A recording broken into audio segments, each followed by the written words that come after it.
அனைவருக்கும் வணக்கம். நான் தமிழரசி பாலமுருகன். யாரெல்லாம் கழுத்தை நெரிக்கக்கூடிய கடன் பிரச்சனையில் சிக்கி தவிக்கிறீங்களோ அவங்கெல்லாம் தயவு செஞ்சு இந்த பதிவை மிஸ் பண்ணிடாமல் கடைசி வரைக்கும் பாருங்கள். ஏன்னு கேட்டிங்கன்னா, இன்றைய தினம் அதாவது ஞாயிற்றுக்கிழமை மாலை 3 மணிக்கு ஆரம்பிக்கக்கூடிய தேய்பிரை அஷ்டமி திதியானது நாளை மதியம் 2:33 வரைக்கும் அந்த தேய்பிரை அஷ்டமி திதி இருக்குது. பொதுவாகவே தேய்பிரை அஷ்டமி அப்படின்னா நம்ம பைரவர் வழிபாடு செய்வோம். அதிலும் நீங்கள் யாரை கேட்டு பார்த்தாலும் எனக்கு கடன் பிரச்சனை அதிகமாக இருக்குது, நான் எந்த கடவுளை வழிபடணும் அப்படின்னு கேட்டிங்கன்னா, முதல்ல உங்கள் வாயிலிருந்து வரக்கூடிய ஒரு கடவுளோட பெயர் யாருன்னு கேட்டிங்கன்னா கால பைரவர் தான். இந்த காலகட்டத்தில் ஏற்படக்கூடிய அனைத்து வில்லங்கமான பிரச்சனைகளுக்கு நம்ம காலபைரவர் வழிபாடு ஒவ்வொரு தேய்பிரை அஷ்டமியிலும் நம்ம செய்யும்போது என்னென்னலாம் பிரச்சனைகள் இருக்குதோ அந்த பிரச்சனைகள் எல்லாம் காலப்போக்கில் காணாமல் போய்விடும். இப்போது நம்ம சொல்லக்கூடிய இந்த ஒரு வழிபாடை நீங்கள் இன்று இரவும் செய்யலாம். நாளை காலை வரக்கூடிய மிக மிக முக்கியமான 24 நிமிடங்கள், அதாவது அபிஜித் நட்சத்திர நேரம், அந்த நேரத்தில் செய்வது இன்னும் கூடுதல் நலம் உங்களுக்கு கொடுக்கும். ஏன்னா நாளைக்கு தேய்பிரை அஷ்டமியோடு சோமவாரம் அதோடு சேர்ந்து வரக்கூடிய அபிஜித் நட்சத்திர நேரம். இந்த அபிஜித் நட்சத்திர நேரம் 24 நிமிடங்கள். இந்த 24 நிமிடங்கள் நாளை பகல் எத்தனை மணிக்கு வருது அப்படின்னு கேட்டிங்கன்னா 12:25 மணி முதல் 12:49 மணி வரை, பகல் 12:25 to 12:49 மணி வரை இந்த 24 நிமிடங்கள் இருக்குது. நிறைய பேர் நம்ம முன்னாடி போட்ட பதிவுகளில் நாங்கள்லாம் அந்த நேரத்தில் வேலையில் இருப்போம், நாங்கள் என்ன செய்யறது, எங்களால் தீபம் ஏற்ற முடியாது, நாங்கள் என்ன செய்யறது அப்படின்னு கேட்டிங்கன்னா, நீங்கள் மந்திரத்தை மட்டும் நீங்கள் இருந்த இடத்துல இருந்து 3 முறையோ 5 முறையோ அல்லது 7 முறையோ அபிஜித் நட்சத்திர ஸ்துதி இருக்குது இல்லையா, அந்த ஸ்துதியை மட்டும் நீங்கள் உச்சரிக்கலாம். நம்முடைய சேனல் பதிவுகள்லேயே அந்த ஸ்துதியை கொடுத்துருக்குறேன், அதை நீங்கள் ஸ்க்ரீன்ஷாட் எடுத்துக்கலாம். அதை எடுத்துகிட்டு அதை பார்த்து நீங்கள் படித்தாலே போதுமானது. என்ன பிரச்சனை தீரணும்னு நீங்கள் வேண்டிக்கிறீங்களோ அதை நீங்கள் தாராளமாக வேண்டிக்கலாம்.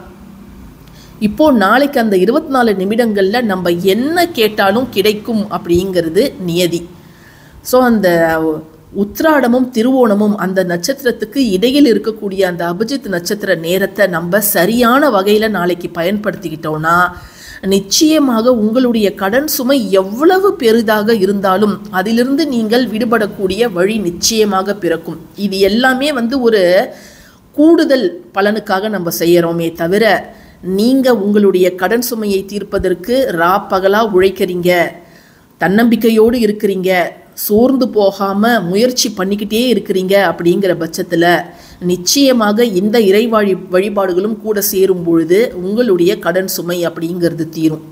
வெறுமனே இறை வழிபாடு மட்டும் செஞ்சுட்டு நம்ம எந்த முயற்சியும் எடுக்காமல் இருந்தால் எதுவுமே சாத்தியம் கிடையாது. அதையும் நான் சொல்லிடுறேன். இப்போது நாளைக்கு நீங்கள் 24 நிமிடங்களில் இப்போ யாரெல்லாம் வீட்டில் இருக்கிறீங்களோ அவங்க கிருஷ்ணர் படத்திற்கு முன்போ பெருமாள் படத்திற்கு முன்போ 2 நெய் தீபங்கள் ஏற்றி உங்களுடைய கோரிக்கையை வேண்டிக்கலாம். அதுக்கப்புறம் இந்த கடன் தான் எனக்கு மிக முக்கியமான பிரச்சனைங்க. இந்த கடன் இல்லைனாலே நான் ரொம்ப நிம்மதியாக இருப்பேன். இந்த கடனில் மாட்டிக்கிட்டு தினம் தினம் நான் நொந்து போகிறேன்.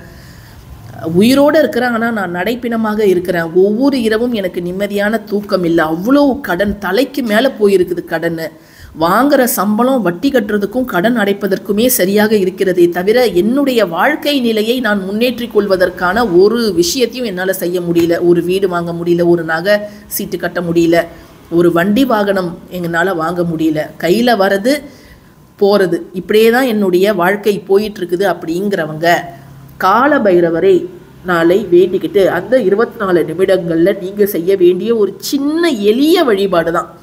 நம்பிக்கை இருக்கும் பட்சத்தில் நீங்கள் இதை செய்யலாம். இதெல்லாம் எங்கே வேலைக்கு ஆகும்னு இப்போ உங்களுக்கு மனசில் தோணுச்சுன்னா நீங்கள் செய்ய வேண்டாம். ஏன்னா முதல் கோணல் முற்றும் கோணல் அப்படின்னு சொல்லுவாங்க. உங்களுக்கு இதெல்லாம் வேணாங்க அப்படின்னுச்சுன்னா நீங்கள் விட்டுடலாம். நம்பிக்கை இருக்கிறவங்க அவசியம் நாளைக்கு செய்யுங்க. நாளைய தினம் யாரெல்லாம் அந்த 24 நிமிடங்கள் உங்கள் வீட்டில் இருக்கிறீங்களோ அவங்கெல்லாம் தாராளமாக இதை செய்யலாம். இதற்கு தேவையான பொருள் என்ன அப்படின்னு பார்த்தீங்கன்னா, நான் இங்கே சாம்பிராணி தூபக்கால் எடுத்துருக்கிறேன்.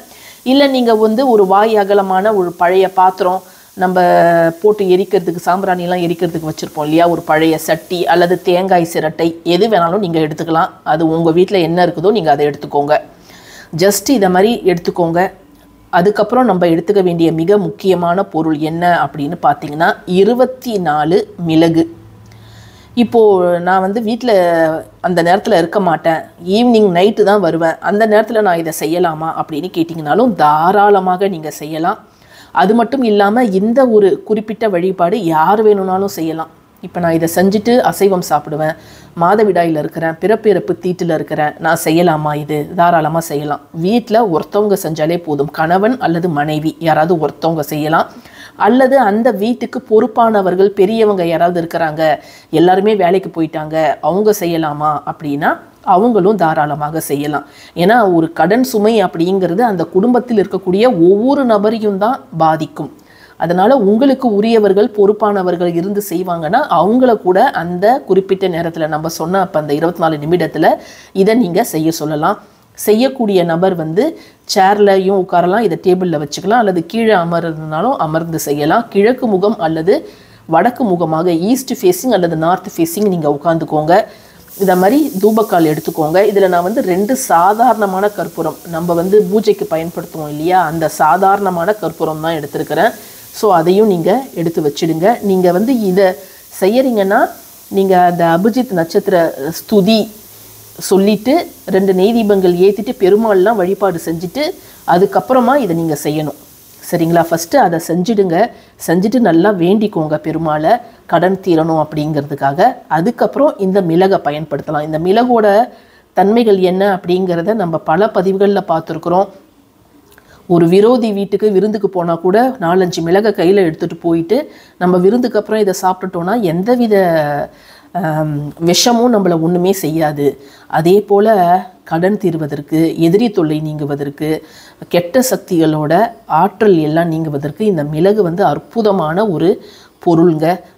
சின்னதாக தான் இருக்கும், ஆனால் இதோட சக்திகள் வந்து மகத்தானவை. இதை பற்றிய நிறைய பதிவுகள் நம்ம சேனலில் நான் போட்டிருக்கேன் தனியாக. இதை வந்து எப்படிலாம் நம்ம பயன்படுத்தலாம் அப்படின்ட்டு தேவைப்படுறவங்க நீங்கள் அதையும் போய் பார்க்கலாம். இப்போது இதை நம்ம பற்ற வச்சிடணும். கொஞ்சம் எக்ஸ்ட்ராவே நீங்கள் எடுத்துக்கோங்க, ஒரு 2, 3, 4 அதை மாதிரி வச்சு இதை பற்ற வச்சிடுங்க.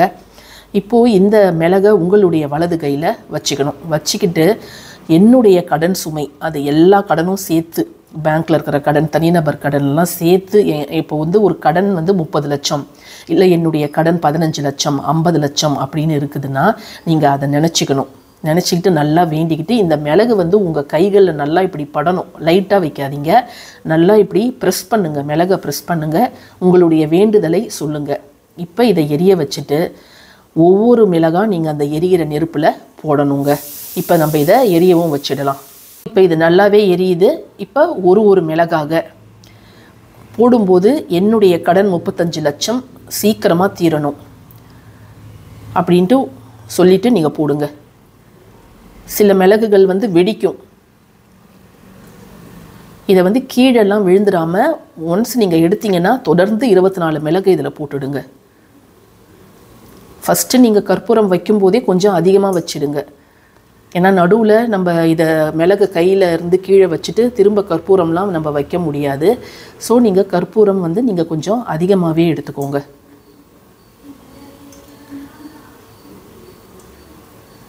ஒன்றா தான் போடணும், அப்படியே சேர்த்து நீங்கள் கும்பலாக போட்டுடாதீங்க. இப்போ சத்தம் எனக்கு கேட்குது, மிளகு வெடிக்கிறது. இது எப்படி வெடித்து போகுதோ அதே போலவே நம்முடைய கடன் சுமை இல்லாமல் போயிடும் அப்படிங்கிறதுக்காக தான் இந்த தேய்பிரை அஷ்டமியில் இந்த சக்தி வாய்ந்த 24 நிமிடங்களில் செய்கிறோம். மற்றவங்க நீங்கள் இரவு தூங்க போகிறதுக்கு முன்பு கூட நீங்கள் தாராளமாக செய்யலாம். ஸோ ஒன்றா போடுங்க. போட்டு நீங்கள் அந்த கடைசியாக அந்த மிளகு எல்லாமே வந்து இதுவாகுதா அப்படிங்கிறத பாருங்கள். நான் இப்போ இன்னும் கொஞ்சம் கற்பூரமும் வைப்பேன். நாளைக்கு நீங்கள் வைக்கும்பொழுது கொஞ்சம் நிறையவே வச்சுடுங்க. இது டெமோக்காக நான் உங்களுக்கு செஞ்சு காமிக்கிறேன். ஸோ இந்த பதிவு உங்களுக்கு பயனுள்ளதாக இருக்கும்னு நான் நினைக்கிறேன். பயனுள்ளதாக இருந்துச்சுன்னா கட்டாயமாக லைக் பண்ணுங்கள், ஷேர் பண்ணுங்கள், நம்ம சேனலுக்கு சப்ஸ்கிரைப் பண்ணுங்கள். தேங்க்யூ ஃபார் வாட்சிங் திஸ் வீடியோ. நன்றி.